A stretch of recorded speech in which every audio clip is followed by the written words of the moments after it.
most welcome to the randomization ceremony and project launch for Tuliwa Munawe. My name is Dr. Patricia Tulimumahoro, and I'm a coordinator for this project. Good morning, members. Isadela Milanstau, Nebo, Masakari Farm. Good morning, ladies and gentlemen. Faith Nachimba, Good morning, ladies and gentlemen. Vincent Kawoya, acting village commissioner. Good morning, everybody. I'm calling Kiwates from Gidi Hospital. Good morning, members. I'm Eva Katane from Gidi Hospital, Mayor's nurse. Yes, good morning, members. My name is called Muhomia Esau, the District TB Process Supervisor for Wachiso District. Good morning, ladies and gentlemen. Honorable John Kisembo, Amot is my name, Senior Clinical Officer in charge of Kasamba Health Center, Bene District. Thank you. Good morning, members. I'm Mohindo Rita, nurse from Kasambi Hope Center.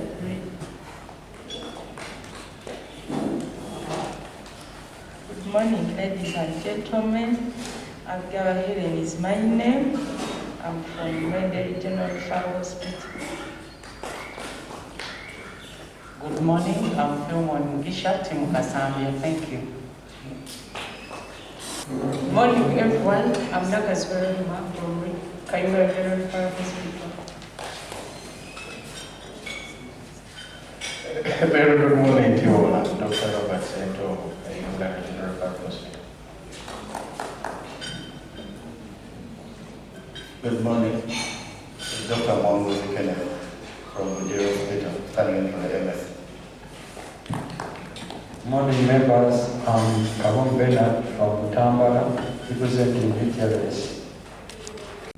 Good morning, members. I'm Sue Gafra, Waxohe Think and Hope.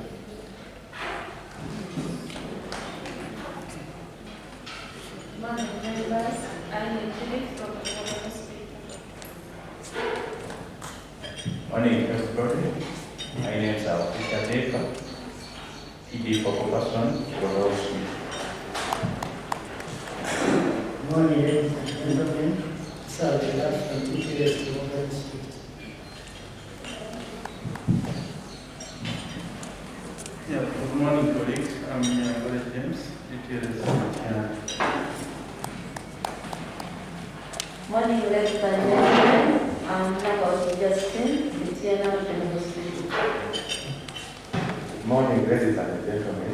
Dr. Deo, Assistant Commissioner, Special Protection and Affordable Care, Staff Department.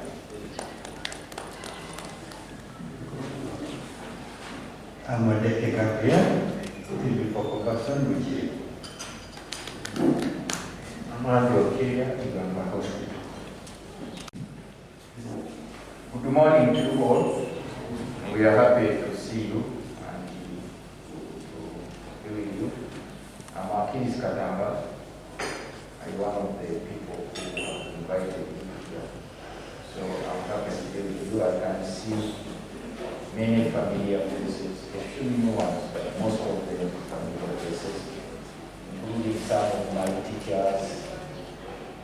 I can see the president over here. I'm happy to invite my teachers to come and attend. So nice meeting you, Isabella, and other people. So you are welcome.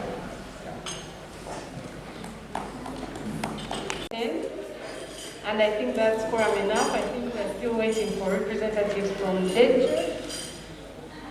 Or maybe Wakiso can represent Leche. And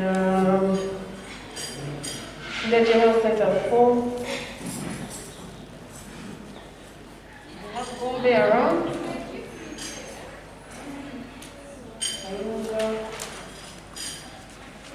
Oh yeah, different Kayunga. It's very highly represented already.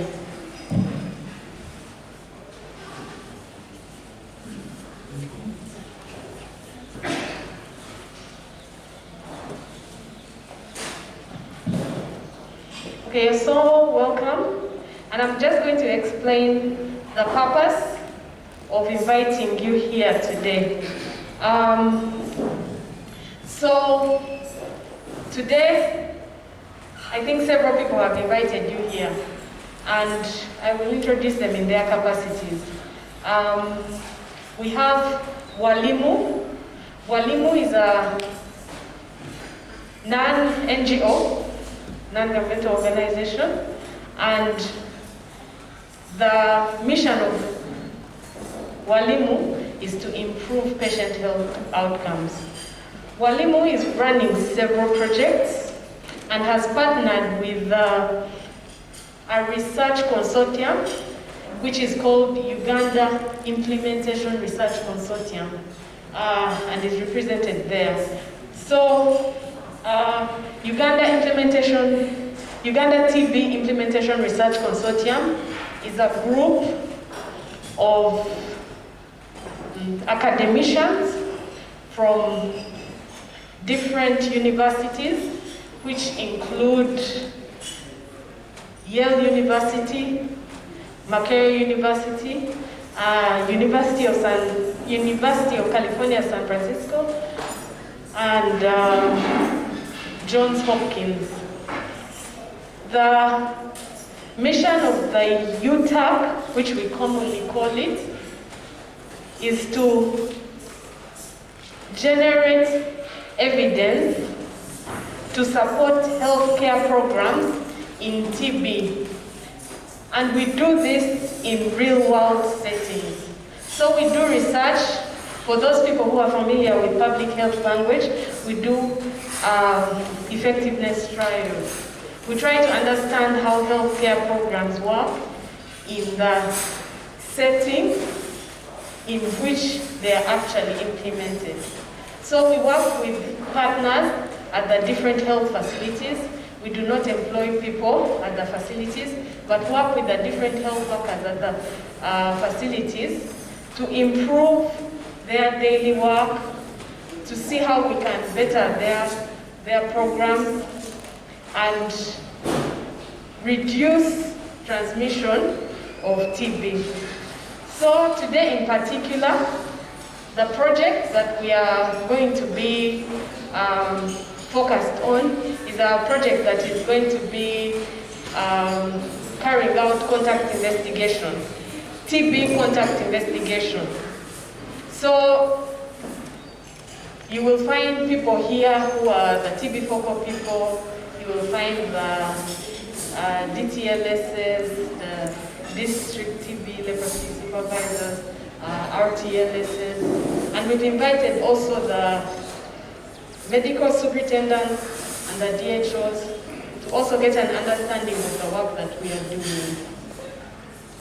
So in TB contact tracing, I think you all are familiar with it, but for those people who are not, what we normally do and what is recommended by the National TB Program is that for every person who is notified to have TB, the people whom they've been in contact with must be tested for for TB as well. So we start our contact tracing at the level of the index case. The index case is the person who has been notified to have TB. So the health workers in the TB unit at these different health facilities will approach the different TB cases at the time when they are diagnosed with TB.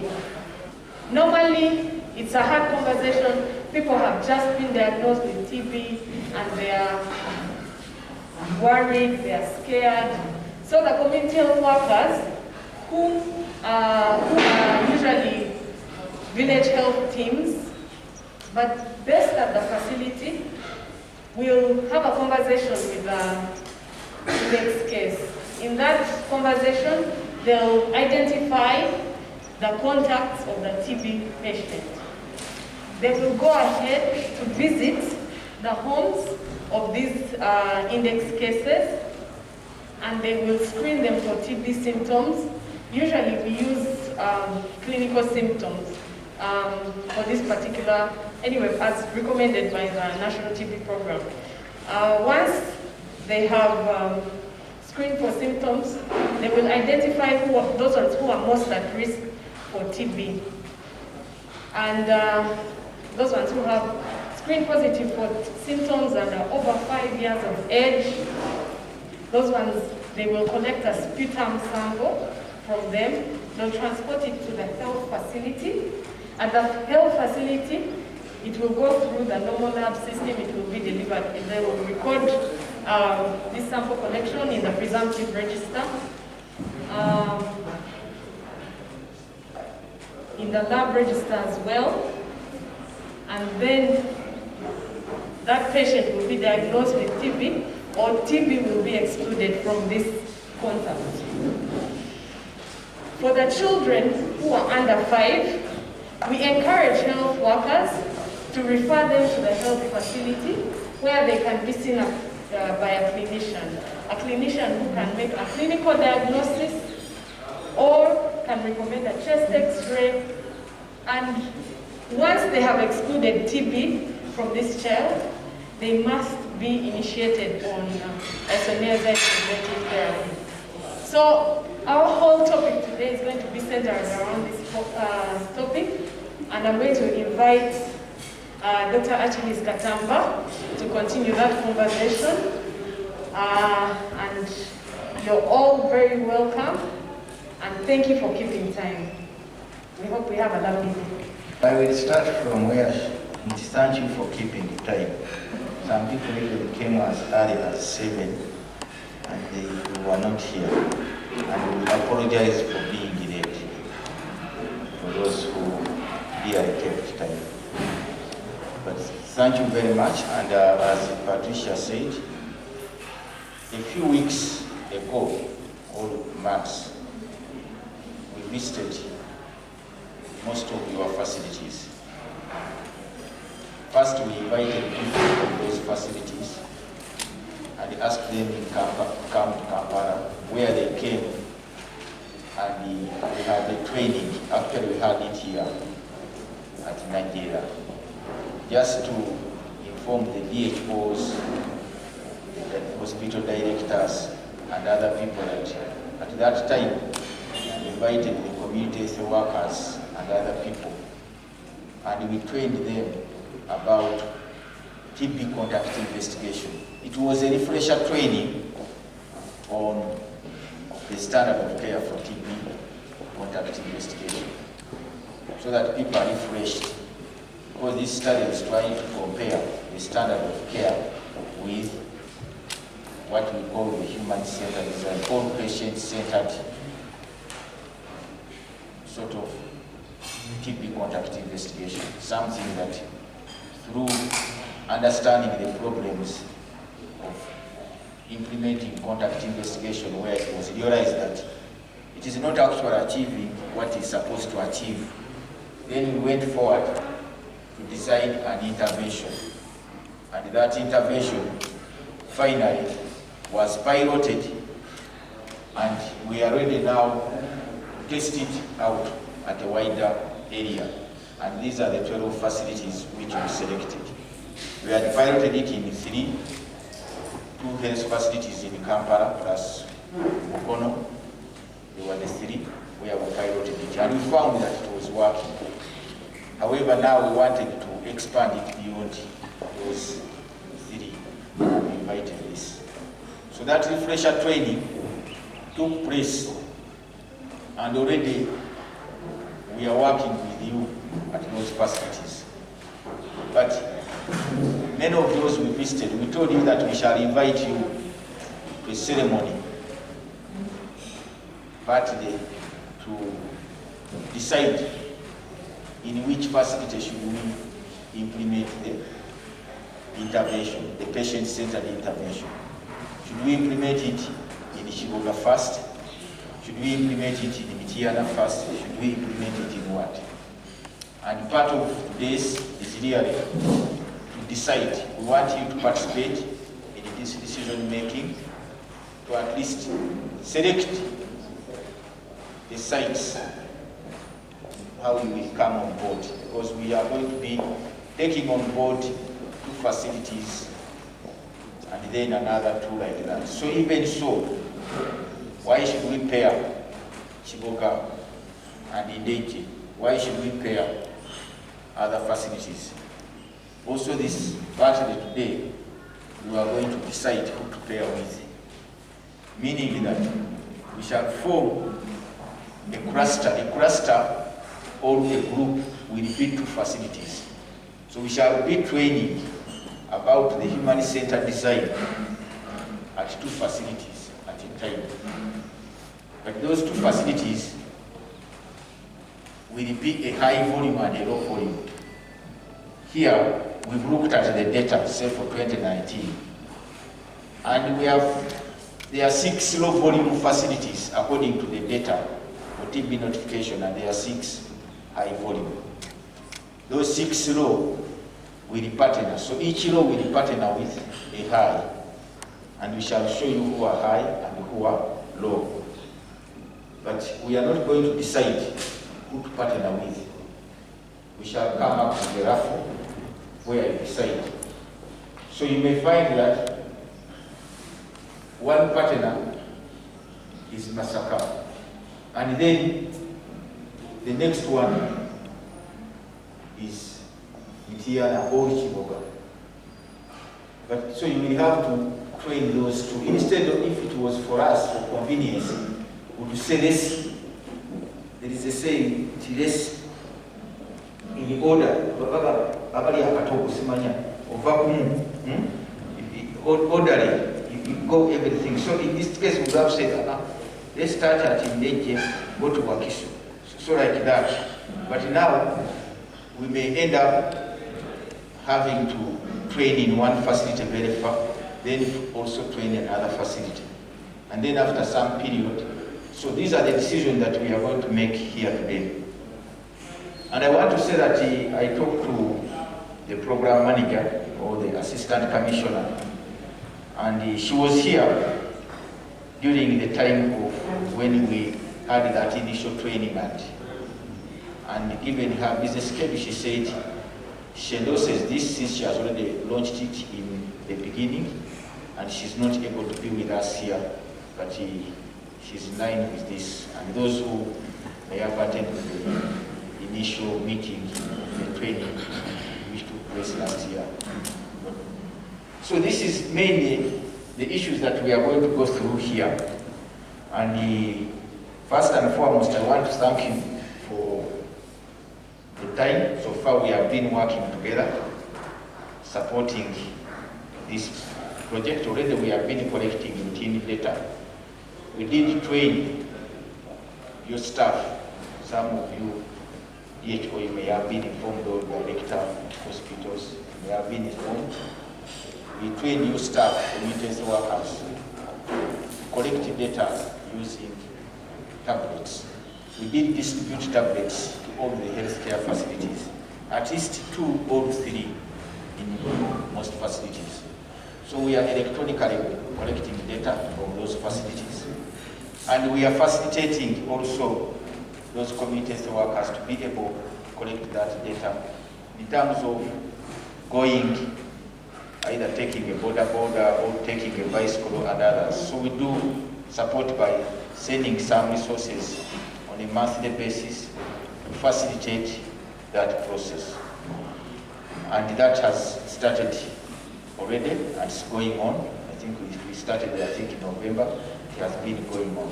So people have been collecting the data, and we are happy. We encourage people to continue collecting the data as they are supposed to collect, and we continue to evaluate this intervention, whether it works or it does not work. But we need to give evidence to the ministry that it works and expands, similar to what we did in 99 votes, which we are still advocating to continue and be supportive, and the same thing that is going on here. So we request for your support at your facilities, and so that we can continue to carry out this procedure. So anytime I will entertain any questions, but now I want to take you briefly before, just to give a small preamble of what all this human-centered design is all about. And then from there, we shall go through the second phase, probably of how to decide. Probably when we go through this, it may be tea, then have some breakfast, and then after that, we can now go through the randomization ceremony, because that will be a bit more practical where we participate in doing this. So human-centered design and communities of practice to improve the delivery of TB contact investigation. I'm presenting on behalf of a very big team, and so my work is easy just to present. Then they compile the work. So human-centered design, really, as you may all be aware, these days we say patient-centeredness.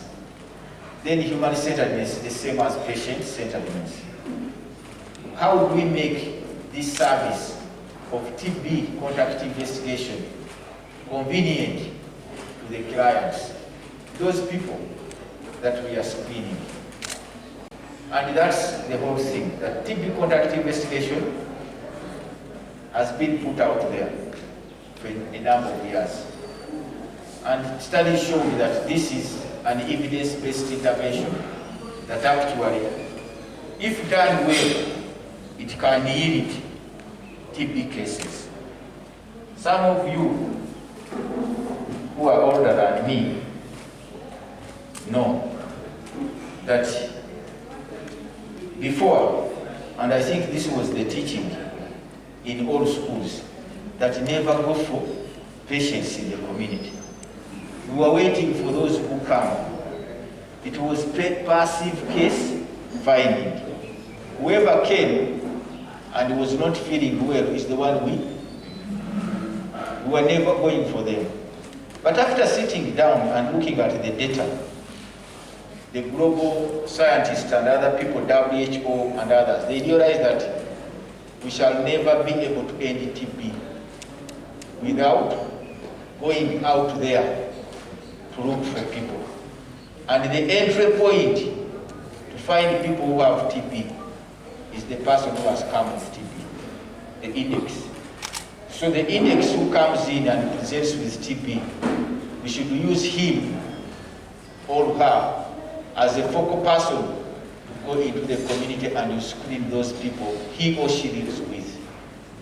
So WHO now, I think it was around 2007, when WHO now said TB contact investigation should be done. There should be now active instead of passive, instead of waiting. Before that, you could not justify going to the community to look for patients. No one could fund it. But once it's put in our policy documents and guidelines, then now the funders will say we can do TB contact active case finding. But despite that, by the time they put it there in the guideline, there was clear evidence that this thing works. But since then, they have found that there are some optimal yields from this, meaning that really we are not doing it in the best way to achieve. Despite being done, but we are identifying very few cases compared. So there is a need to look at each of those processes, the cascade. And I will tell you, we've been doing TB contact investigation maybe since 2011 or 2012. And we found that there is suboptimal. And based on that, now we say, how do we improve this cascade? How do we improve the process of doing something? And that is the issue of saying human-centered design. When you are designing something in that way, you put into the aspirations, you consult the people. Yeah, and I always hear that word, we have gone back to consult the people. Don't our honorable MPs come back to consult us? And the same thing applies here. When we are designing interventions, do we consult the clients. We are all potential clients. Today you are healthy, tomorrow you are sick. That's why when you are going to consult views of people, you don't go to the views of only the TB patients. We can all get TB. So you consult the leaders, you consult other people and say, how convenient should we place this service? People are thinking that now border riders and men don't test for HIV, they don't do this, how do we? And one study, they did something in Swaziland. They realized that men were not testing for HIV because the services which were put there were not convenient for them. When they asked them, they said, no, we need a service maybe at night or convenient, but these clinics which close at 8 to 5 when we are running up and down. And they realized that by putting into the views of the people they are supposed to serve, there was increased testing because people could go and do that. And the same thing in human-centered design, that yes, we came up with something, there's one size fits all, now we need to put the views of those. And this is what we used to make sure that we put in the views of the people we are going to serve, to see how can we improve those processes, the cascade as we shall go through. And this detail of that is not for today. The detail will be now the detailed training. For those who are going to do it, who are currently doing TB contact investigation, the community health workers, the training that we shall take them through for weeks at best at those facilities will now be aimed at bring them on board, learning the process of TB contact investigation, which is sort of, and the communities of practice, which is the word there.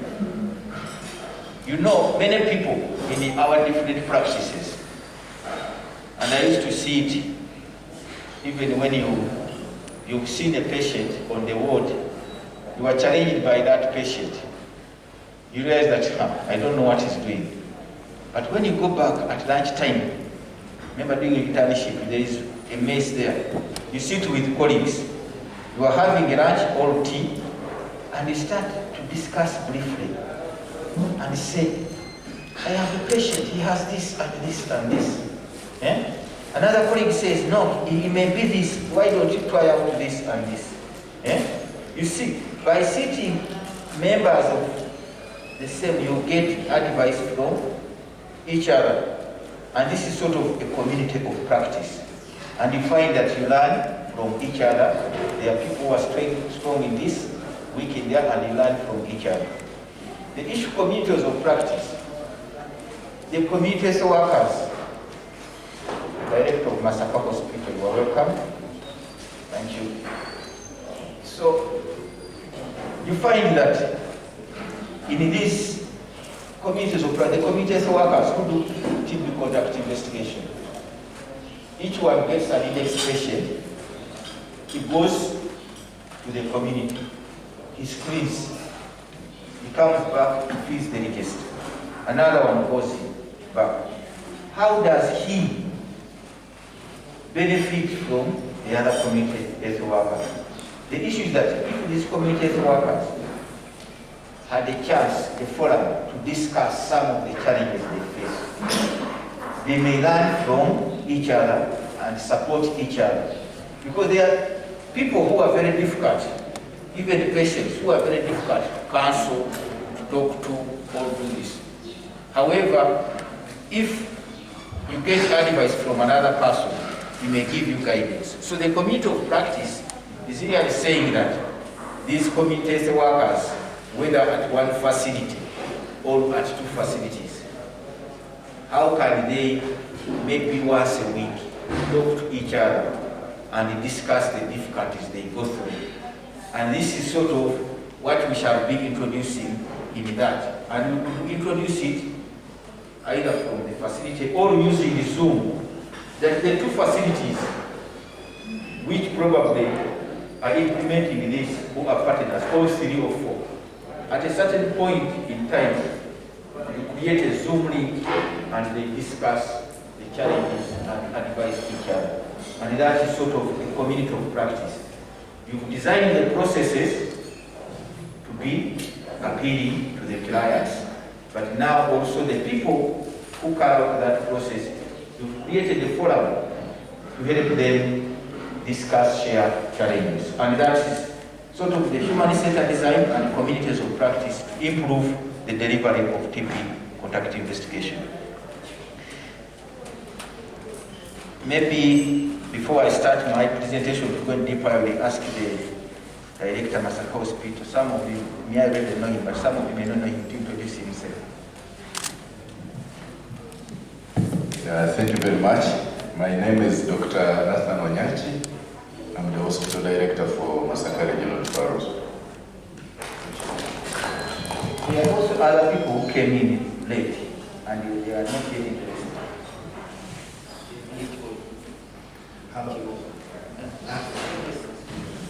Asuja Asman, MS Pro.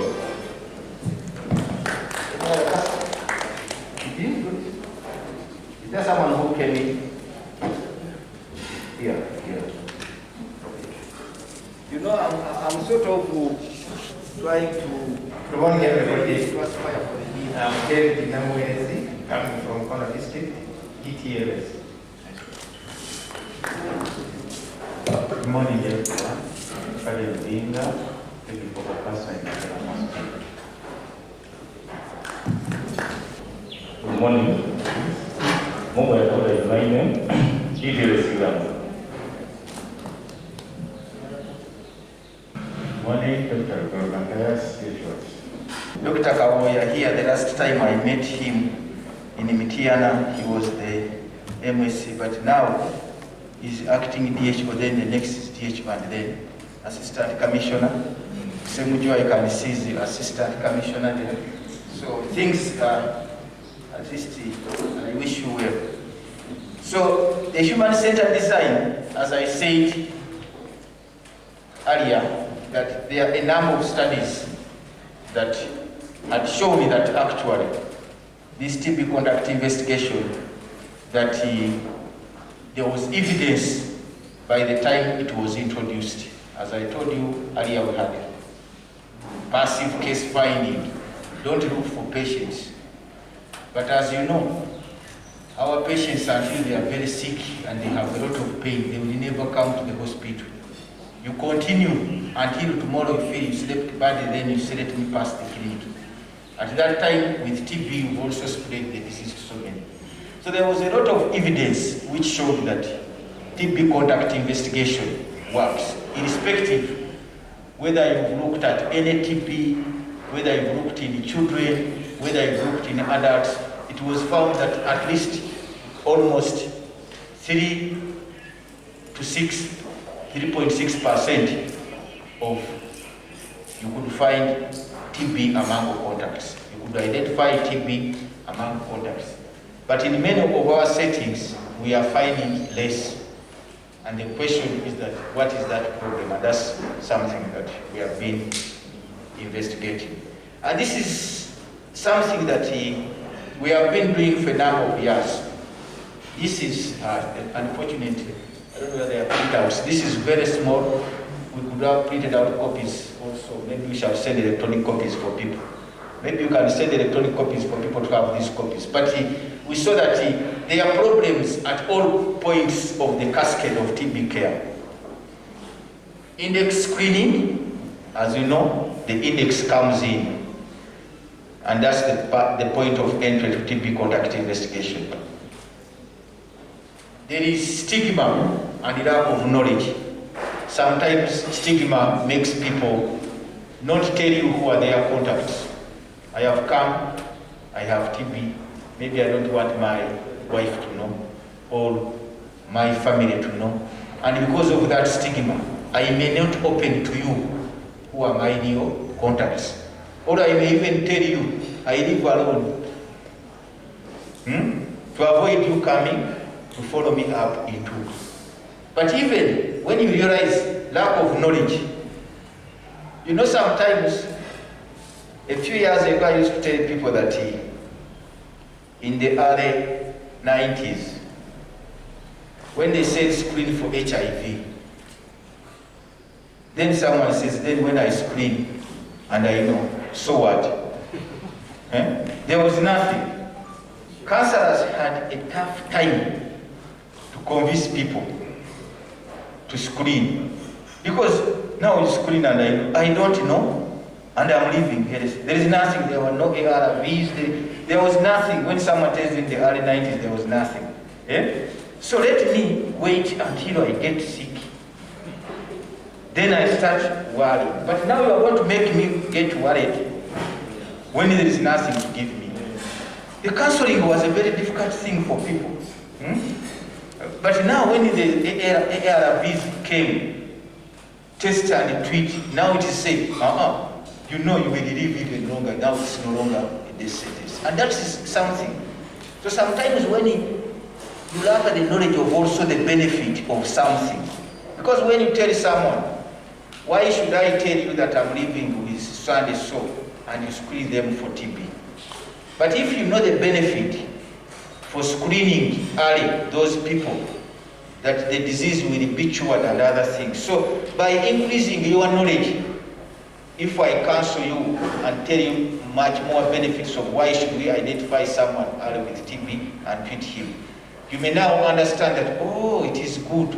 Then he may bring also more people and say, oh, are you living with the other person and other things. So you could see stigma and even lack of knowledge could make this index patient not open up to you, to tell you who are the people he lives with. So that was a barrier that we identified through work, that really was a barrier in getting the actual contacts. Because then travel, time and cost. Then you tell someone, let those contacts come to the place of work. And those contacts, surprisingly, someone says, why should I waste time? And I told you, I remember the late Dr. Dumba, when he was teaching in medical school, he used to tell us, why do people come to you or to hospital? Because he has flu, he has this, he has... He said, no, pain. Pain, people are moving with their swellings and other things until this swelling creates pain. Then the next day. So it is pain. So many people, now imagine you are telling him that you are coughing, why don't you go for screening for TB since I was with you? He said, now, trouble, time. Then you come also to the clinic. You know, sometimes our services at a clinic, you wait, and someone says, I'm not having any problem. This person is telling me to come and be screened for TB because he stays with me. And now I'm seated in the line waiting. People will follow. So in that case, this all made people, even in the contacts, follow. Then dissatisfaction with the services and others. So through our work, we came to identify a number of those factors. And this informed the design of the intervention, which we call human-centered design. So, in a way, if you were to improve TB contact investigation, any strategy you put in place should target those barriers, should target the stigma, should target the lack of knowledge, should target the travel, and as we will see, in that method we have introduced a border. We want a rider who is paid to help people go and find those people in that intervention. So we looked at those barriers and we came up with what to do. And if you are to target, you must target the contacts, health workers to motivate action. You've seen the challenges of community health workers, so you do not target only the clients. We have to address those barriers and also have to make sure so that we can improve the whole process. So, the human-centered design, which I have already described, it is really to re-engineer services for end users with professional designers. From those different problems that we identified, then we got professional designers, worked with them, These were from Canada. And we started designing. You remember when we have a mobile phone, when we go to the shops, there are very many different types. The colors are different, things are different. And what happens? You buy the blue one, you buy this one, you buy this one. The people in business have that. They design something that is appealing. We all go to a shop, you buy this shirt or that and buy this. So there is a way they design something. For us in healthcare, we are also trying to buy this. How do we make sure that our services fit well the needs of the clients? How do we create a service that is appealing to those clients? And if it is appealing, then we use it better. And this whole patient-centeredness issue of WHO and TB strategy and any other is to make the services convenient and appealing to those people. And that's what we did with these professional designers. After looking at that whole cascade of TB care and we identified the problem, then we sat down and said, how do we design an intervention? And this took probably a year plus. And the communities of practice is groups of community health workers organized for support learning and problem solving. Similar to what any group does, whether you are nursing or whether you are doctors, you always have a problem. Even in our families, we have a problem and then you can sit and start discussing. Even me, I had a challenge, counseling this patient refused it like this. Then you talk to another person. He says, no, for such a patient, I can help you, but maybe you can do this and this and that. You can learn from each other. That's the community of practice. Bring these community workers that as they go to do contact investigation at a weekly basis through a forum created, either face-to-face or Zoom, then they can discuss some of the challenges. And they can select a leader.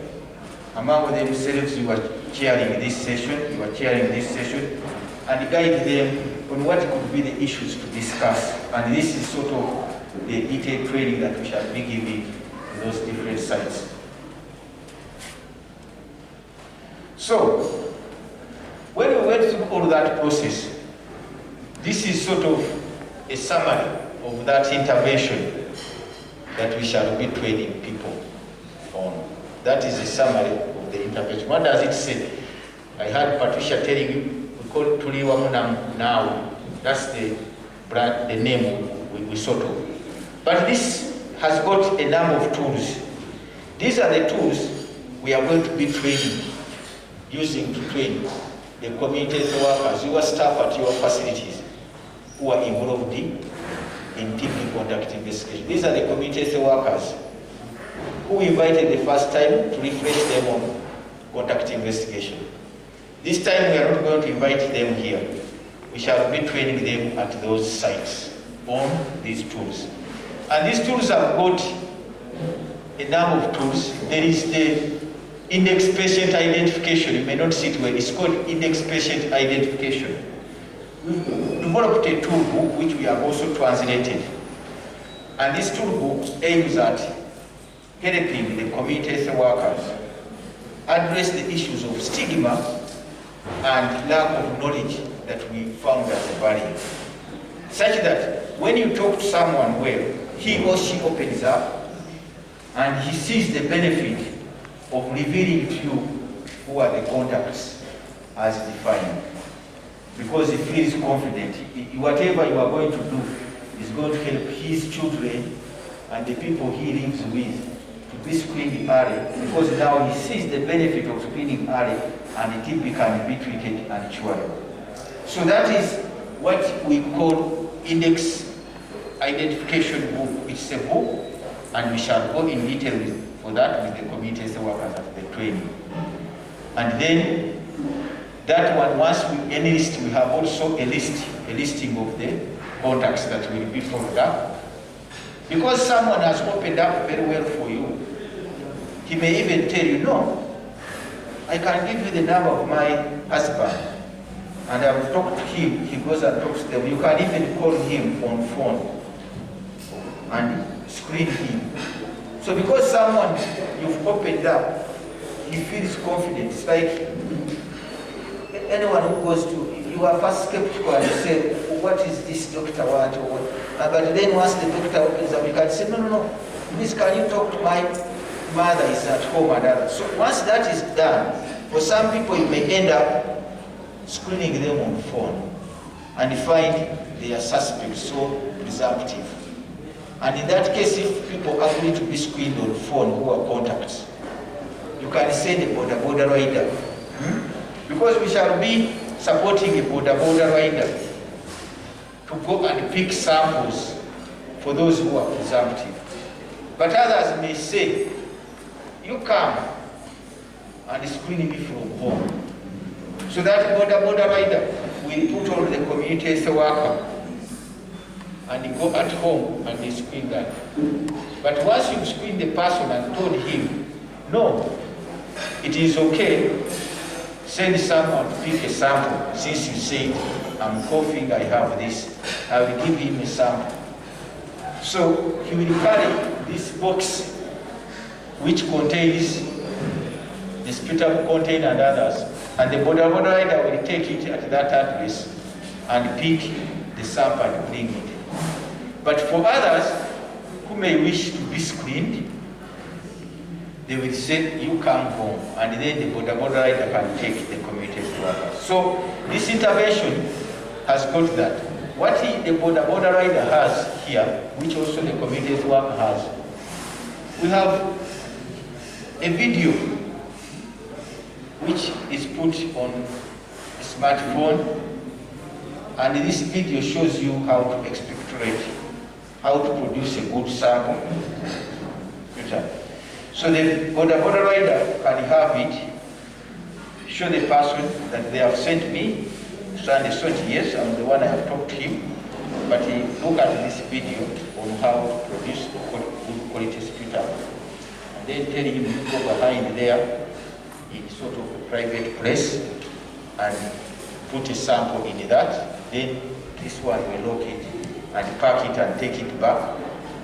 And once the results are out, it's not the border rider who is going to deliver the results. The community health worker will deliver the results. Or will tell this person, I think we found you need further investigation at the clinic. Can you come over? And so this is sort of that. And in addition to that, you can see there is this community of practice. The community health workers, after doing their work for a week or so, they can say we have a meeting. And that meeting is aimed at helping each other, learning, sharing experiences and others. And this is sort of, in a nutshell, what we decided to call the enhanced implementation strategy. It is not different from the routine TB contact standard contact investigation that we are doing. The only difference is that we looked at the problems which make our standard TB contact investigation not perform well. And we developed certain interventions for each of those processes to enhance it. And so we want to see, right now, people are implementing the standard. They are going to continue implementing that as they are doing until the time when they switch to the other process. At that point when they switch, now it's going to be starting to implement this intervention. So we shall be able to compare the data accrued before with the data that you now come after in that. And this, as we shall see, in a step wage, because we shall be bringing on 2 sites every time, training them. Others will continue to implement the standard care as this one starts, and so on and so on. So we have 12 facilities, there will be 6 pairs.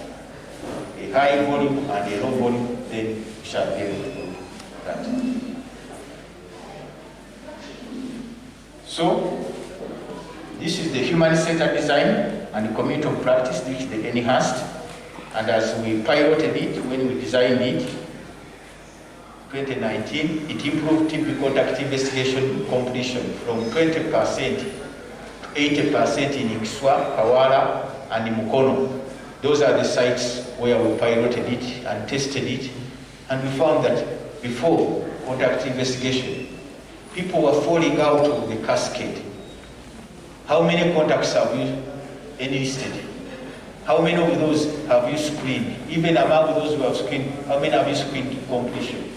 Even those who have screened positive, presumptive, how many provide sputum? If test positive, how many end up with treatment? So you are looking at that whole cascade and see that there was improvement. That's why we went forward to say, now we put this into a study at the 12 facilities.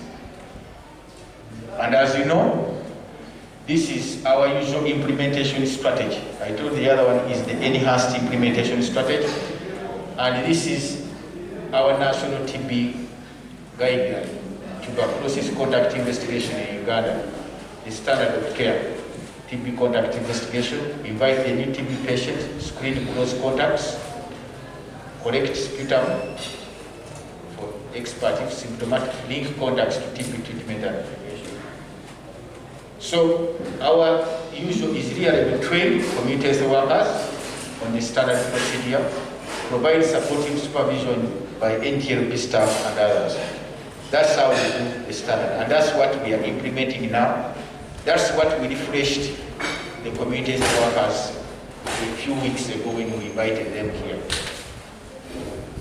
So our aim is really to compare the implementation, that process of implementation, the effectiveness, and the public health impact of TB contact investigation implemented via the enhanced, the one I have just told you, which we call enhanced, is the human-centered design community of practice, versus the usual care strategies.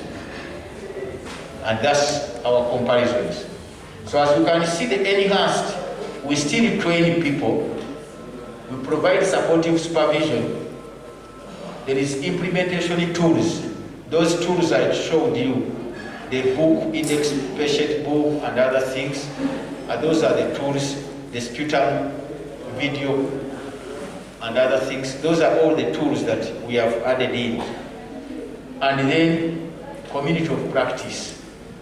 Those are the extra. If you compare it, in our standard of care, we train people and we provide supportive care. So this what goes on. So we are going to compare those two, and we shall try to find out what are the implementation processes, the environmental context factors that influence the effectiveness of that strategy.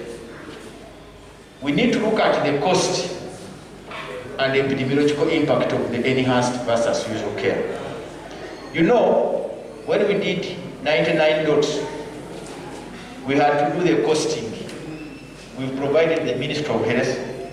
We presented to the implementing partners, USAID, Department of Defense, name them, who are helping the national program, about what is the cost of 99 dots, and also the cost of the hosting, the cost of the data resources, and other things needed. And this is being taken up to see that it is supported to continue. So even similarly here, once you say this works, the people in the ministry, all the directors and other people will ask, how much should I spend for it? It works, but how much? So we shall be able to determine the cost. And the epidemiological impact is really saying, if you use this versus using this, how quickly do you reduce TB in the community? Because we know if you don't treat some disease early, it's like screening. Screening for cervical cancer is one program that is very much being advocated and encouraged for people to screen. You can see now I'm screening. I'm spending money I would not have spent. However, you spend the money ahead of time. It will be more costly if you let many people get cervical cancer. But if you screen, because the person who has cervical cancer is in the hospital, the resources are much more than if you screen. The same thing here, that something that may work better and identify TB quickly may be a little bit more costly. But the question is that over time, if you model how much will it reduce the impact that you have with it. So these are the aims of this, and we also have to look at some implementation. We shall look at the implementation, proportion of referred contacts who are completing TB evaluation within 60 days of index patients. So among those contacts who are referred, what proportion complete within that?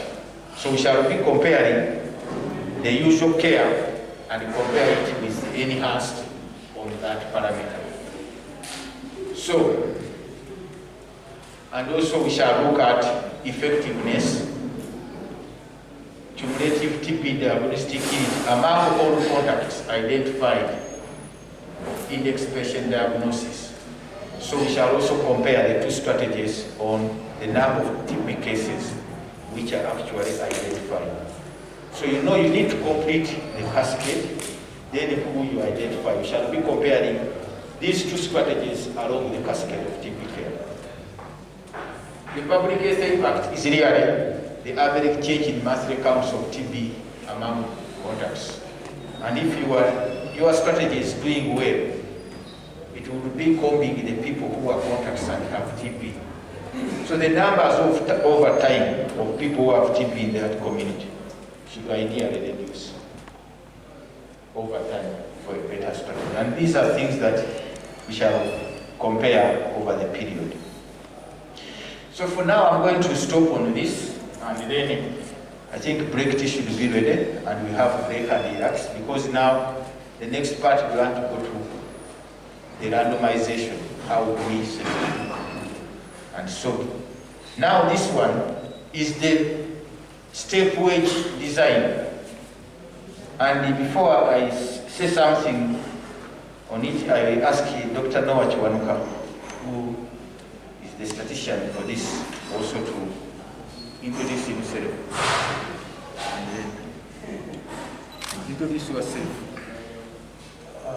Good morning, ladies and gentlemen. My name is Awati Yasai. Chiwanuka Noah. I'll be handling the biostatistical components of this trial and data analysis. So that's Noah Chiwanuka. If there are any other people who came in later, then they will introduce themselves. So this is what we are going to base on after break. This is the last slide. You can see their blocks and their sites. There are 12 sites. And when you look at number 1 to 12, so 2 sites will be in one block, will make up one cluster, 2 sites. And so we shall have, so this color which you see, we are all now implementing the usual standard of care. We are all, and we shall continue. The person who will decide today, the 2 clinics which will come together and decide, we shall be the last one to implement. They will be continuing to implement the standard of care. Whereas the one who decide today, we are the first, we'll stop there. And for them, they will continue to implement that. So data from the standard of care for the clinic, for the 2 clinics can be compared within them, but also can be compared with others by putting together the data for the standard care to compare with the enhanced strategy. So this is sort of a transition period. During that period of training, you can give people a month or 2, and during that time, they are learning the processes and others. So you may leave out that data in the analysis because people have not yet mastered, and so sometimes you have that transition. Then at that point, the enhanced strategy is being implemented. And we are going to be implementing this maybe for 2 or so years. So this is what is going now to be. How do we decide? We have 12 facilities, 6 are high volume, 6 are low volume. What we want is to pair high volume and low volume. How do we do it? You are going to help us to decide who to pair with, and also decide whether it will be the first block or the second block by yourself choosing through a raffle. I think you've been watching Africa Cup of Nations, some of you. Recently, Senegal took the cup. But there is that thing they throw up, a coin. You know, before I joined this medicine, I used to be a soccer player. And I used to play a little bit for KCC football team and schools. But whenever I went to Nachivugo there, KCC against Villa, the referee would throw the coin up and say, you want first to push the other side, or you want to kick off? So once you win, then he said, okay, let me first push. And their sides you would know like in the natural wanting. If you start this side, you have a higher chances of winning. You are taking them down like that. And those superstitions are there in soccer. And then you continue that way. So even here, we are going to go through that stuff here. To decide, people will come first, people will come next and others. And then when we go back, you can imagine these people coming in this facility with Tiana at the end of the period, but at least Dr. Kawoya will be here to decide that we shall start there and we will not abuse that. With those, probably I will invite you for break tea and then be able to have some social interaction and then maybe for the next 20 or so minutes, we should be here, out of here, immediately by noon or 1 at the latest after lunch. Yeah. Like maybe if there are people who have come in and have not yet introduced themselves, they should introduce themselves before I give to Patricia to make any administrative announcements. Yes, good morning everyone. I'm Kagwa Charles, Regional TV Records Supervisor. Yes, morning members. I'm Geoffrey Kisuse from Beijing. Good morning everybody.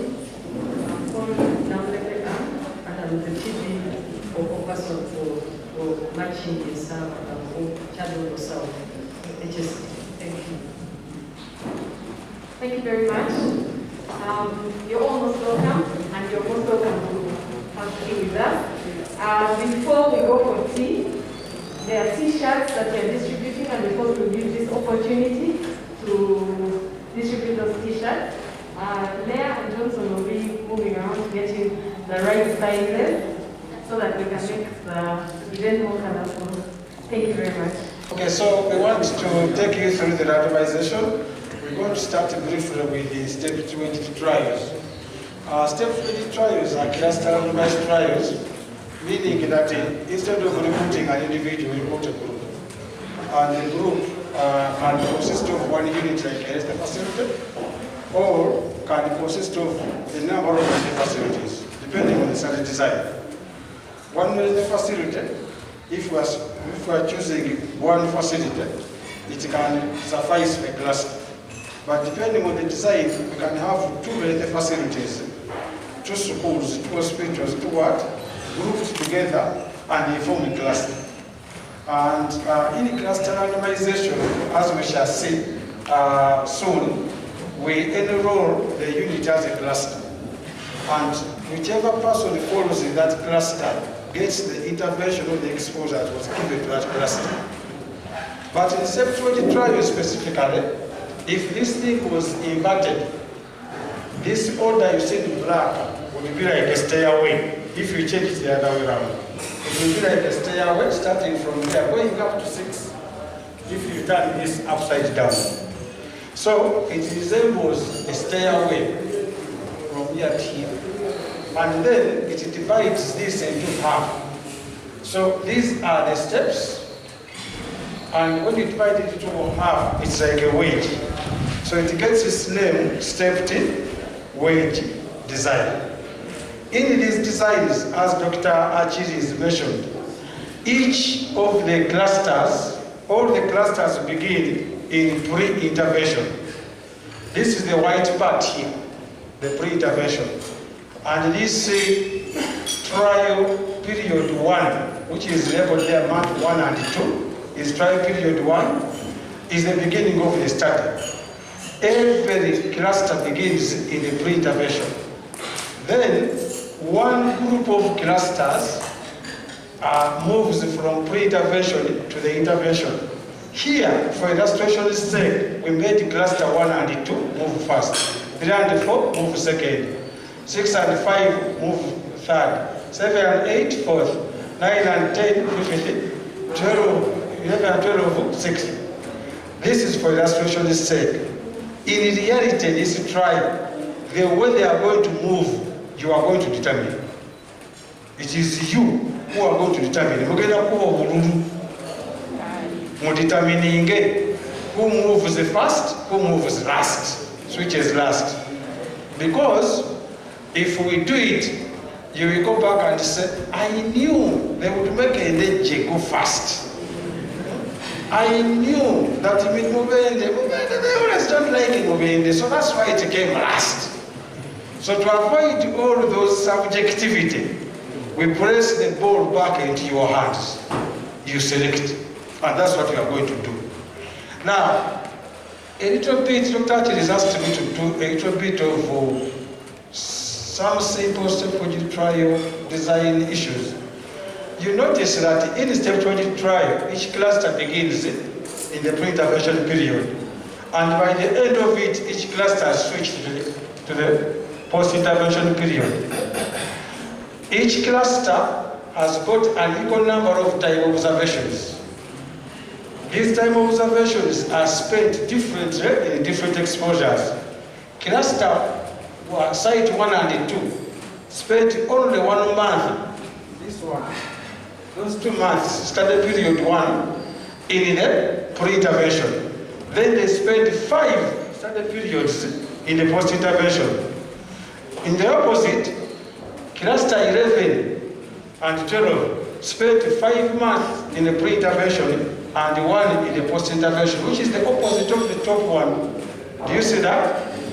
So in step 20 trial, the clusters spend different times in different exposures.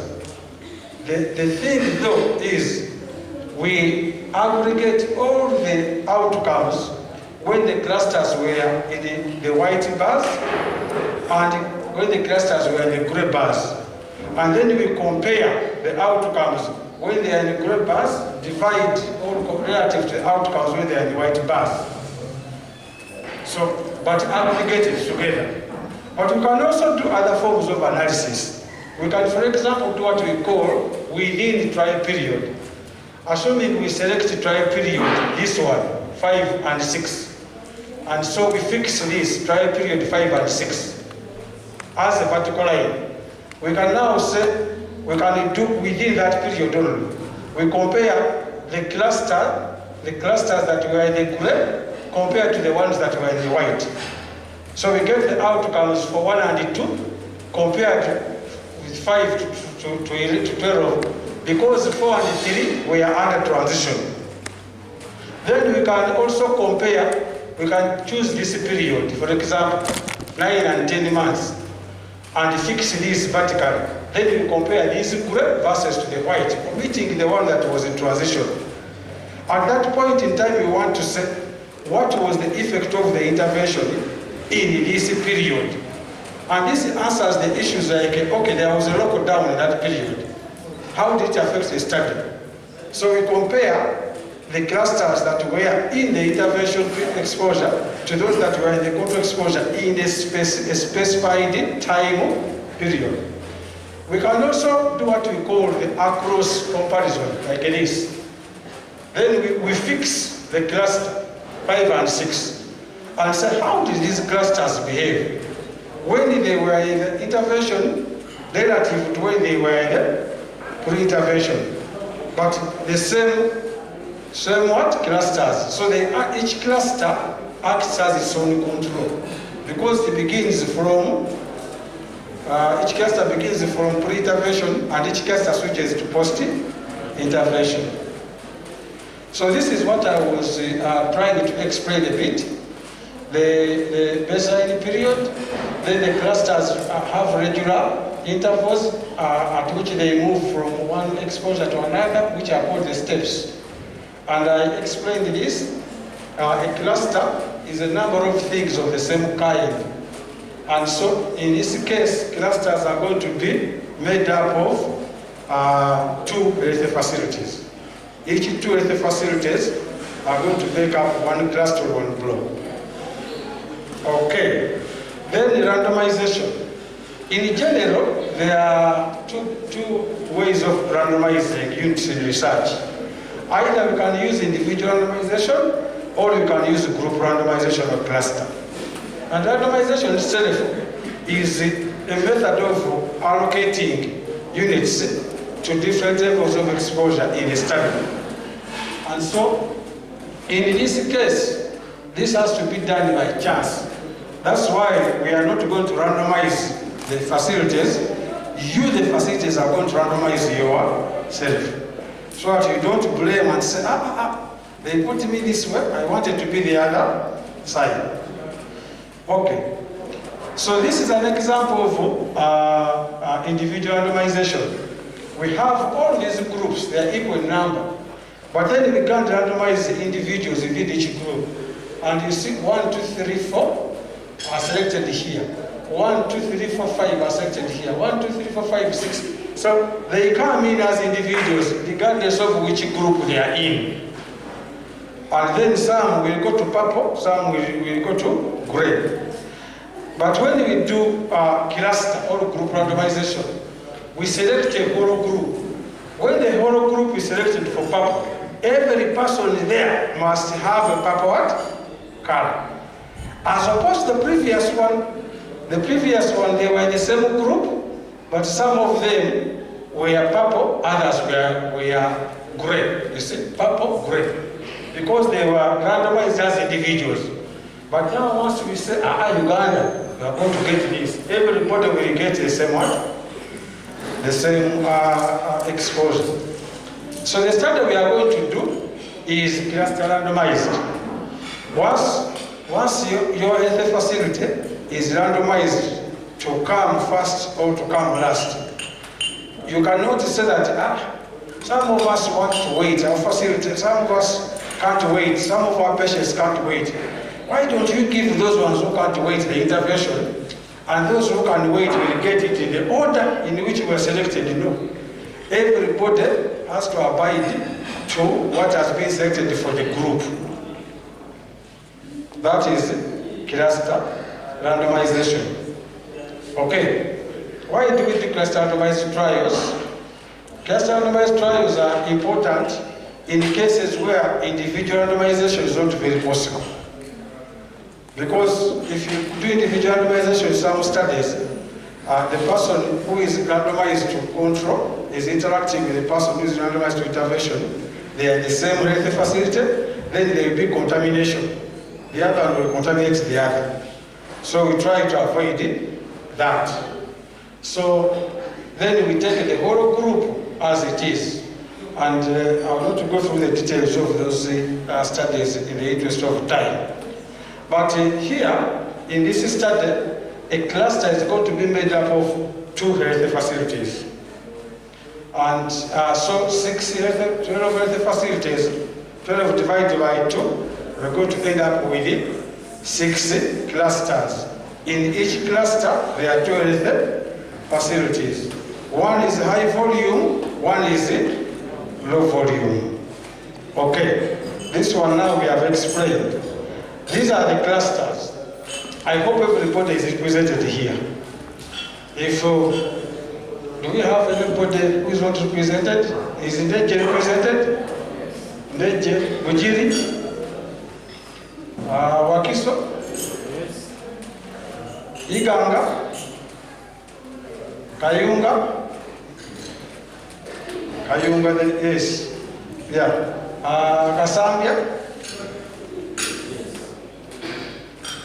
yeah, okay, Masaka, I can tell you Masaka for sure, Chivoga, Mubende, Nagalama, what is Mubende? Yeah, Nagalama, Gombe, and Mitiana. Okay. So, based on the data that we collected from your sites recently, we analyzed it and discovered those that are high volume and low volume with regard to the number of TB cases collected per month. And according to our analysis, the high volume are Iganga, Masaka, Mubende, Mitiana, Kayunga, and Chivoga. Those 6 are high volume. The low volume are Bujiri, Kasambia, Nagalama, Gombe, Ndeje, and Wakiso. Do you agree with our analysis? Because saying the truth in life is a good thing. I know that it is not very common if a man has 2 wives and he asks one, do you think the new one, the Muja, was more beautiful or not? Even when this one knows that the other one is fair, they will still say, but here we need to do what? So did our analysis bring out what you also expected? You can clearly tell that the others are high what? Volume. Okay. So now here comes the ceremony, Vyavakama Electoral Commission. This is how it is going to move. Yes, this is how the Electoral Commission is going to move. We have 6 facilities: red, the high volume, and the green, the low volume. Now, how it is going to happen? Yes, sir.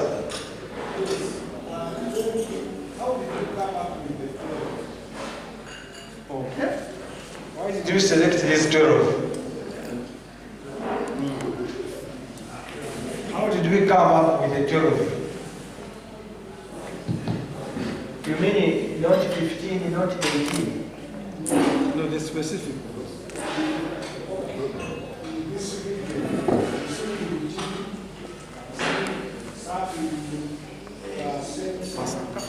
So why those ones?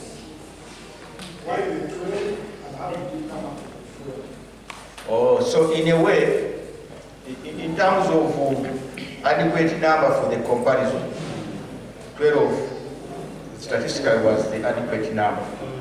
And we came up with that number. But then going further, to select 12 and find Bugiris there and others, we actually did a survey of many of them. Some of them, there were other factors. We wanted at least these facilities also to be a little bit further apart than being next to each other. And you would easily be contact traced in the same area. But at the same time, we also found that in some of these other sites, there are studies probably which are doing work or things that may interfere with the work we are doing with. So we had a number of facilities, like 20, but finally we zeroed it down. Also one thing is that after talking sometimes to the leadership of some of the facilities, you realize that these people, they come to us also to work in these facilities. So a number of factors went in. But one thing for 12 was they were adequate as far as being to make this comparison within the period of time we have. Okay, thank you, Dr. Chilis. So now, this is the way it's going to go. It would be better, as of now, these folks here in red, they need to be probably on one table somewhere, and the folks in the green, because this is what's going to happen. The high volume, you are going to select a representative. And the low volume, you are also going to select a representative. The representatives are going to come here. Near Chitugumu House, Electoral Commission headquarters, industrial area. And when they come, they are going to draw a raffle. A raffle. And the raffle has yes or no. Whoever chooses yes is going to be the one to select the partner. If the representative of the high volume chooses yes, it means that it will be the high volumes to choose the low volumes to partner with. So whoever chooses chooses yes will be the groom, and the one that chooses no, their group will be the bride. Are we together? Hey. Now, once they've selected that, that is level 1. Once you've selected that, then we are going to go into the order in which the red ones are going to select the green, or the green ones are going to select the red, depending on who would have won the raffle. So then, the 6 people for red, if they win the raffle, they are now going to come to a bag, and then you pick a number. If you pick number 1, you will be the one to choose from the brides first. If you choose number 2, you will go second. If you choose number 6, you don't have to choose because the 5 would have been taken already. You automatically take the last. It is like going to the judgment throne of God, and it tells you you have no place in heaven. Please walk to hell comfortably because there is no alternative.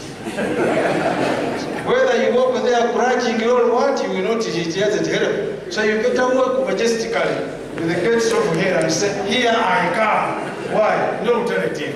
That is what number 6 is going to do. He's going to have to take whoever is remaining of the brides. Or the final option, isn't it so? Yeah. Now, after that,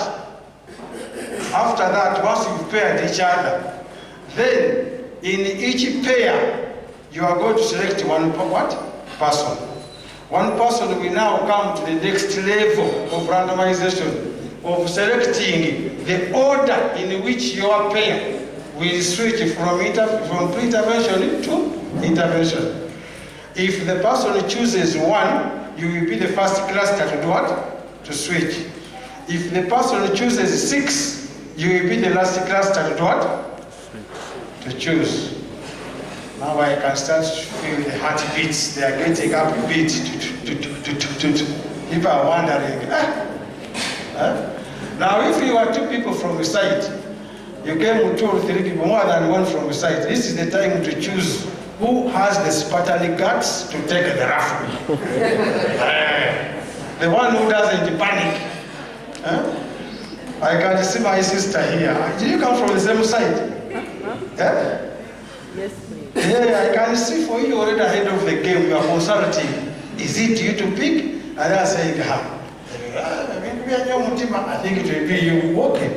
But one of you has to do what? So, in the meantime, please go through those negotiations.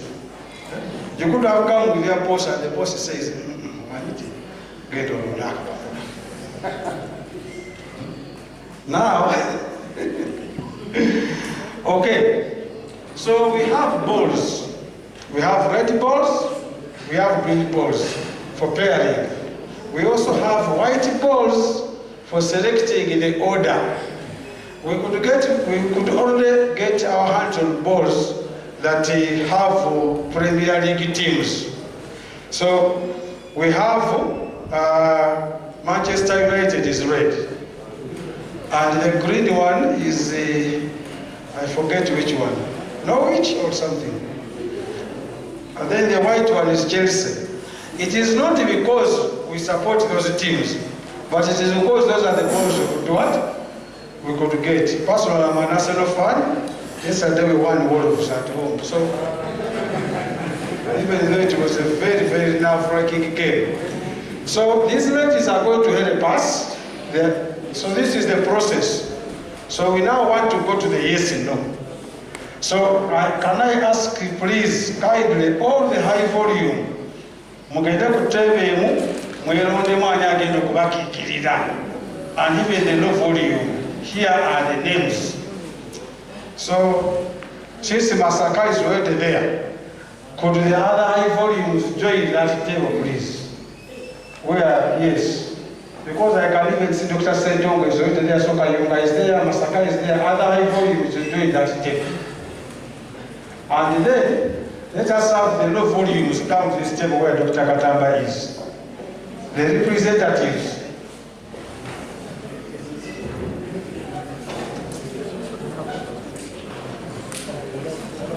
Yeah, because you have to select a representative of low volume. Each health facility should select one person to come to this table if you are low volume, or one person to go to the other table if you are high volume. Okay. Now, those who are high volume, please select a representative who is going to go for the raffle amongst yourselves. You have 1 minute to do that. And the low volume, also select one person who is going to represent you in the parliament.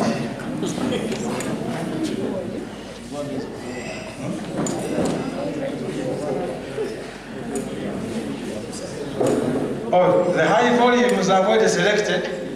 Please proceed to where Dr. Katamba is.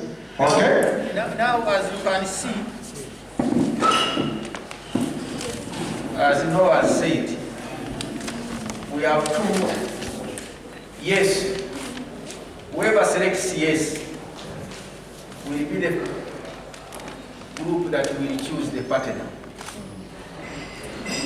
So if you select no, of course, you have the option of being chosen. Yes. So now there are two, and we are going to, and I'm sure that sometimes they come when they are packed. There's nothing. So we are going to put in the board. Both. Maybe.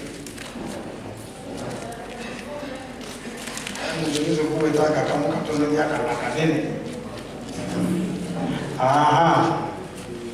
Okay. Akati ndo zesali tandikira wano. Who wants to go in first? Ladies, who wants to go first? They are already deciding for their teams who is going to select. Aha, the other one is more courageous. Go for it, sister.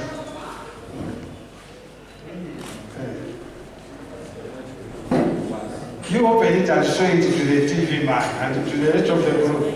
The lady is, of course, yours. So who has what?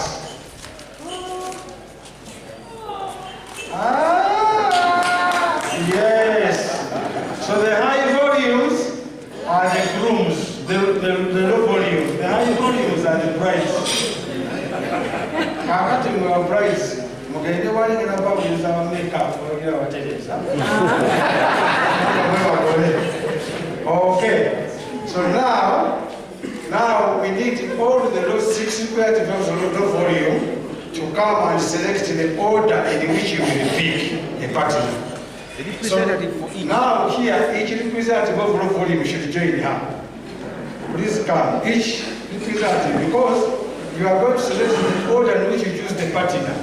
You know, when you choose early, you have a variety. Yeah. When you choose that, you have an option. So there should be 6 here. There should be Kasambia. Who is for Kasambia here? Then the Nagarama, Bujiri, Bujiri, okay, Deje, Wakisu. Now Bujiri is not here. Who is the Bujiri person? And Deje? Hey. Now who is missing? Gombe. Aha. Now you better come here. on whom to do. So there are 6 numbers in the electoral commission bags, and Dr. Katamba is going to show them to you. They range from first to second. Now you are going to select a number. According to the number you select, it will be the order in which you choose the partner, the other side. The other partners are being prepared now, makeup, all the eyebrows and that. But these are the numbers from 1. If you select 1, it will be the first one. Second, third, and 6. So we are. And the advantage with this is that for the Bagoles, you cannot refuse which groom selects.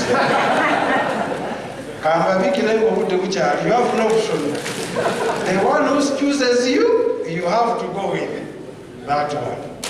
Because you didn't win the right to choose, you remained with the right to be chosen.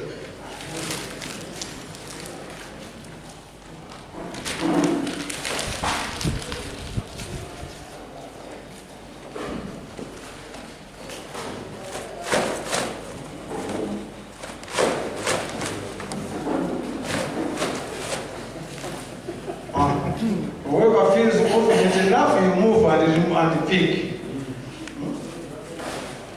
So until everybody has picked. You see? So here says from now we'll go with whatever is left. Okay, now it is the opening ceremony. Opening ceremony? Yes, who is going to go first? Let's is somehow good. Now, can you put yourselves in order? First, second, up to 6. You know what about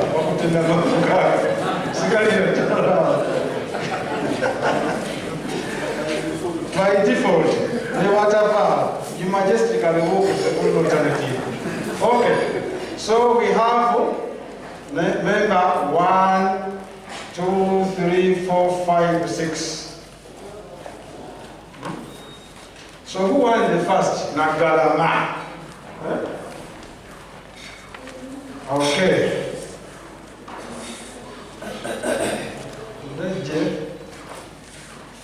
Okay. Gombe. Akati, the brides, I hope you are ready. This is the do or die moment. Which of these guys is taking you up? So I think we now move to the next level. Yeah. He's number 1 to select a partner.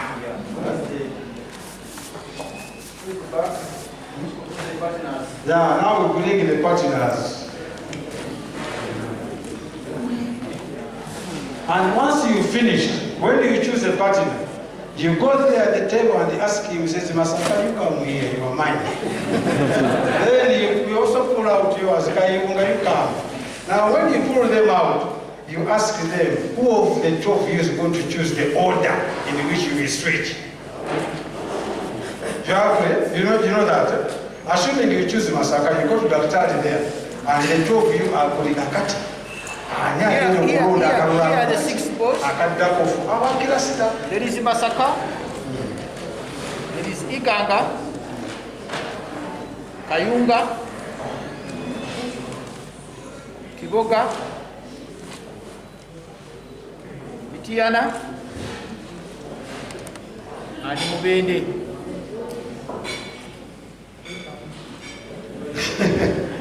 Abatazze kulonda bali bakateeka omuntu londema. But when they ask them to come here and draw the raffle. You may put more than one of one group and then the chances are increased. Leave it a high probability. Okay. So Nugu Nagalama. There you go. Actually, you need to be here so that you don't show him the back. He gets Okay.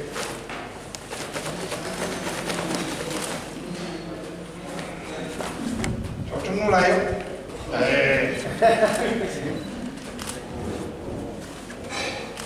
don't know when they're the same size, so if you try to find out which one is big or whatever, you want to get to Iganga. So you can't get your bride there, and then you discuss who of the two is going to select the order.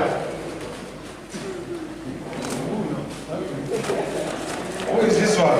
Mitiana. When I put in, we're going to Mitiana. Mitiana. Aha. Now you agree. Who is going to select the next? Mubende. You go there. The other that table. Look for Mubende.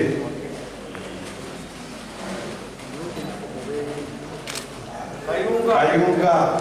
There in the glasses. On that table in the glasses. Ayunga. Masaka. In the grey coat. And you have no choice. You have to take what? Chigoga. And get your people. Now, please select who of the pair is going to select the order. Aha. Sister no komitege, mkuta mkuji kumkono mgeni mtesi. Okay. So please, you can now see Dr. Katamba and Dr. Patricia. They are showing the papers for the order in which people are going to switch. There are only 6, first to 6th.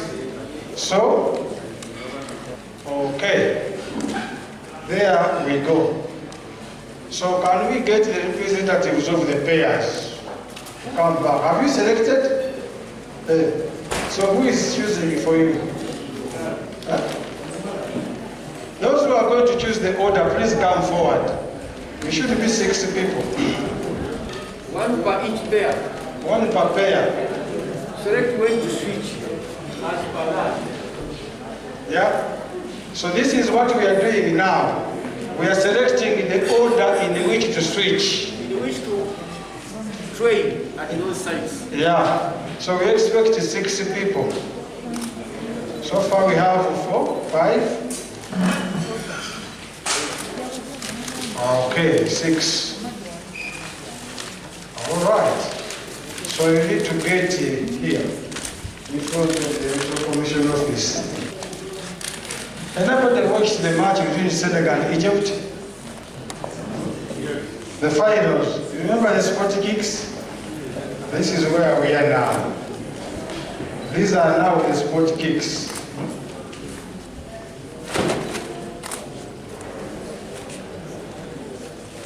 Please, when you select a number, you tell us who is your pair. For example, Ayunga, what did you select? I mean, yeah, you tell us your pair so that we can put it here. Okay. Hey, sister.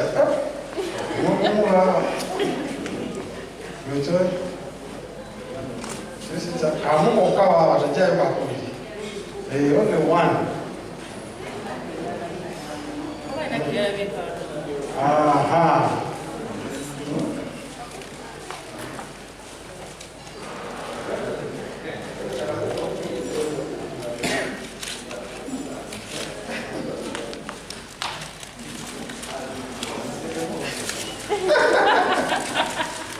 The Bible says that the first shall be the last. So don't worry. Okay, now can we say, first, let us get into the order. First, second, third, fourth. You display the thing. Aha. So, what is your pair, madam? Wakiso and Wakiso Mubende are switching fast to Uganda. And second, Kayunga Regional with you? Auntie, who is your pair? Iga. Bujiri.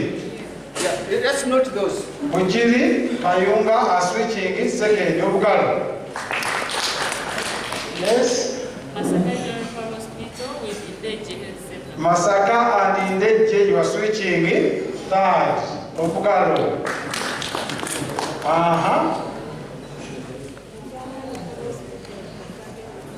Mitiana and Kasambia are switching fourth. Aha, ndugu.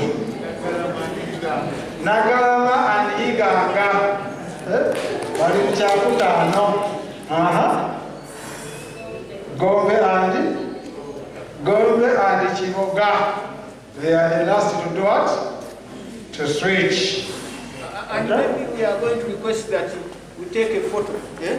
Let the people of Gombe, which partner comes? The partners, yeah, come. The partners, please come here. And we take a quick photo of each group. Each partner, take a photo. The partners, and show your placard. Now, when you are taking the photo, you are going to show this one column from the photo. Yeah, you are going to show the one. You show also the health facility name. Yeah. Let's show the health facility name. Okay. Go back.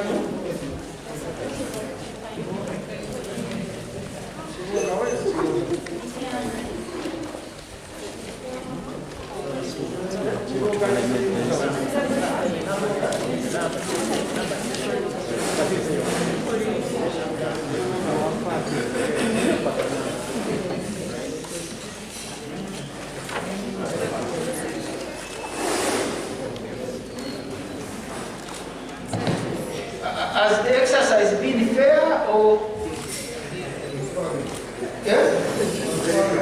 transparent? Yeah, thank you very much. It has been transparent. At least you participated in choosing who comes first. Number first. And so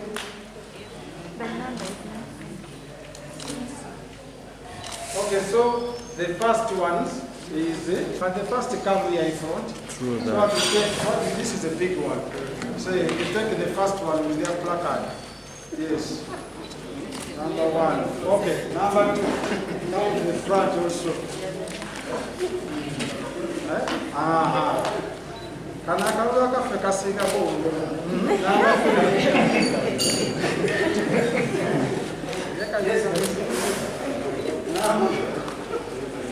Number four. Okay, number five. Where the pictures are here.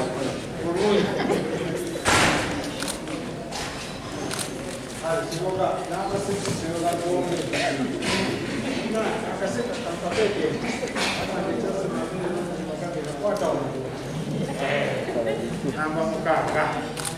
I have a question to ask. How are we going to guard against the temptation of one particular group switching earlier than their time? Maybe because of a foreseen benefit or using their own resources. Okay. Okay. thank you very much, Doctor. What is going to happen that given that order, that's when we are now going to go to train those facilities at those units. And then those resources, we are right now giving resources to every unit. Every month, at the beginning of the month, we send resources to do the usual contact investigation. That exercise is going to continue. Even for this facility who will come in the 6th period, is still going to get what we are providing now until that time. But at that time, we are now going to train them in the human-centered design and community of practice, and also introduce other resources which come with it. So that's how we are going to avoid it. Yeah. And as sites maybe get on board and they are working, they can even share with the other sites. But these other sites will not have been introduced. That's why, as much as we talk about that, we don't go into detail what is in that book, the materials we shall share, and other things. That's how to avoid that. Thank you. Yeah, there was one small thing that sometimes we want to write up or even put some of the information we want in a picture, online, or something. But we cannot do that without people consenting to doing that. We did it before, we had to send emails and people consent to that, which we could do. But this time, we have some little consent forms which people can look through and either sign or leave it, depending on the time. But they are going to be distributed for all of us to look through and review small information saying that if we are to put this picture somewhere to show it, we willing to be that. We need consent of such things. Some people feel I don't want this and that, and it's not like forcing anyone, but let them distribute those forms.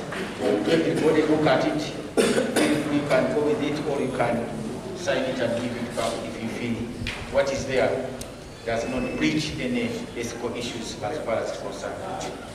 And with that, probably I have one slide Dr. Katamba to give. So now, Ndugu, now you face this one, you the representatives. Don't block on this. Okay. So the trial start date, this one here, this line here, this one is 7th March. So 7th March, we start counting. Meaning that 2 months after that, the first group, which is Wakisalvat and Mubedi, we receive the training in month 3 and month 4 of after 7th March. So we shall go 6th April and 5th May. Then June, around that, after 5th May, you get training. Then you will go 2 months, which is May and June. Then starting in July, you now switch. Because you would have received the training here, you are in transition. Then here, you are fully switched. Then the second group will be trained here. As the third group is switched, the second group is in transition, training and transition. And then they switch month 7 and 8. Then those who have chosen number 3, they be trained in month 7 and 8 is their transition. Then they switch to month 9 and 10. By the time the third group switches, the first group has been there for 4 months. They are going to the 5th and 6th month, but the third group is getting its first and second. But by calendar it's 9 and what? 10th. And that is the order. And my friend from Gombe, for you are going to stay put until this time. Then you get trained and you transition and you will be in the post-intervention for only 2 months of one trial period, but you would have stayed longer than these guys in the pre-intervention. Over to you, Dr. Katamba. Yeah. You know, now that people can go back and sit, and probably I'm going to call on, as much as this is the organizer, but I'm going to give the chance to one of you to give some closing remarks. And I'm going to ask our director from Masaka Hospital to give some. We are working together. Maybe before I sit down, because once the director speaks, I will not speak again. Let's continue in the spirit we have been in. Let's continue to work. We are continuing to send those resources. Always they come at the beginning of the month, because if you wait at the end of the month, there are no resources. And we continue to do that for all the period when we are together. So even those sites which will not have been paid, what has been going on will continue. Please encourage, support our community health workers and other people continue doing the work. And I always say, let them do the work transparent as possible. We want here to reform. It's not about impressing, but here let them be as transparent as possible and see whether this works or does not. With those few remarks, I would like to call Dr. Nati to give him closing remarks. And then after that, I think Patricia will be sending the logistics and other things if she has not done so. That part is good.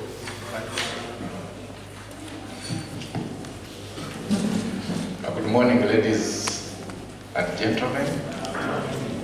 The research team from Makerere University, all of you colleagues from the various districts, regional fire hospitals, healthcare units, allow me to thank the team from Makerere University for inviting us here today. I want to particularly recognize my friend Dr. Achilles Katamba and Dr. Noah Chwanuka, who was actually my teacher in Uganda, Matters University, when I was doing my master's in health services management. I'm happy to meet you here. And ladies and gentlemen, there is no doubt that tuberculosis is one of those diseases still causing a lot of morbidity and mortality in the country, and therefore such trials or interventions that could improve the tracing of patients with TB really comes in at the right time. And it's one of adding a brick to the patient-centered treatment, not only in tuberculosis, but in other areas. I think we're tending to move now from the hospital-based, institution-based care to home-based care, almost in all aspects. I was talking to one of my doctors recently. I asked how she had delayed at home after maternity leave. And I said, I'm going to delete you from the payroll. Then she came, because it was 7 months down the road. Then she came and told me, Doctor, now you know my baby had problems. And now I have had to come here to resume duty, but I am paying neonatal care nurses 100,000 per day to look after my baby. I'd never imagined such a thing, that somebody would get a neonatal care nurse to go and look after baby at home. Now, nurses have traditionally been known to be in hospitals, and you go and look for them there and get the treatment. But now, we're in an era where people are hiring nurses to come and look after patients at home. And I think you've seen even with our elderly people, the nurses now come home and treat them from home. We are seeing the introduction of the phone. I think the phone is one thing that has revolutionized medicine. And we're using it increasingly to follow patients that we have treated. We call them and find out. But now you can see the phone, the border are coming on board to come and help in contact tracing of TB patients. So, we've not known the results of this, but I'm already optimistic that I think it's going to improve contact tracing. I hope I'm not biasing everybody. That's why I was worried that some people might switch themselves with their own resources before their time for switching comes. Maybe for the sake of the study, let us not get tempted into doing that. I think let's wait for the right time when we shall be switched, because some of them are eager to increase the numbers that they are addressing. So they might say, oh, we've got an idea from Dr. Achilles. Actually, let's start immediately. He hasn't given us the resources, but we have an idea of what to do. Let us start the idea. Let us start practicing already. I think for the sake of the study, let us be patient, go on with our traditional methods of contact tracing until it's time for us to switch to the intervention. So with this, I really want to thank you for this innovation, for this idea that you've thought out. And I believe my colleagues have understood, and we are going to embrace it. And I know there are benefits attached to it. They have already mentioned training, the resources which are coming. So I think it is something that's going to move our country forward, and we should all embrace it. I thank you so much for listening. I think that brings us to the end. They say when the big drum sounds, then the small ones cannot sound again. So this brings us to the end. The team has prepared for you lunch, but it is 11.